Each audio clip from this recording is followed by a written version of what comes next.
নারায়ণগঞ্জের রূপগঞ্জে অবৈধ গরুর হাটের নিয়ন্ত্রণ নিয়ে দুই গ্রুপের ভয়াবহ সংঘর্ষে রক্তাক্ত হয়ে উঠেছেন শিমুলিয়া এলাকা। সোমবার দুপুরে অনুমোদনবিহীন এই হাটে হঠাৎ করে দুই পক্ষের লোকজন মুখোমুখি হলে মুহূর্তেই ছড়িয়ে পড়ে ধাওয়া পাল্টা ধাওয়া। রামদা, লাঠি আর দেশীয় অস্ত্রের আঘাতে গুরুতর আহত হন অন্তত ৩ জন। স্থানীয়দের অভিযোগ, হাটটি আগে প্রশাসন বন্ধ করে দিলেও সাম্প্রতিক সপ্তাহগুলোতে জসিমউদ্দিন নামের এক ব্যক্তির প্রভাব খাটিয়ে আবারও বসানো হচ্ছিল। এদিকে সোমবার হাটে নিয়ন্ত্রণ নিতে মামুন গ্রুপ এসে উপস্থিত হলেই শুরু হয় উত্তেজনা। তাদের বিরুদ্ধে পিস্তল থেকে গুলি ছোড়ারও অভিযোগ রয়েছে।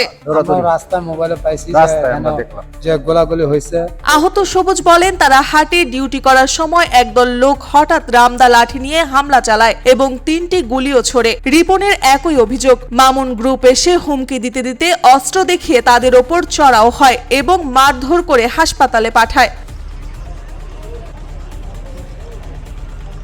খবর পেয়ে 5 মিনিটের মধ্যে ঘটনাস্থলে পৌঁছায় পূর্বাচল বাণিজ্য মেলার পুলিশ ফাঁড়ির টিম। এসআই পার্থকুমার চ্যাটার্জি জানান, দ্রুত ব্যবস্থা নেওয়ায় বড় ধরনের সংঘর্ষ এড়ানো গেছে। আহত কয়েকজন হাসপাতালে চিকিৎসাধীন রয়েছে এবং ঘটনাস্থলে অতিরিক্ত পুলিশ মোতায়েন করা হয়েছে। তবে আগ্নেয়াস্ত্র ব্যবহারের আলামত পাওয়া যায়নি বলে জানালেও দেশীয় অস্ত্র থাকার সন্দেহ রয়েছে। বর্তমানে এলাকার পরিস্থিতি স্বাভাবিক আছে, তবে অবৈধ হাটের পেছনে কারা গোপনে মদত দিচ্ছে তা নিয়ে নতুন করে প্রশ্ন উঠছে।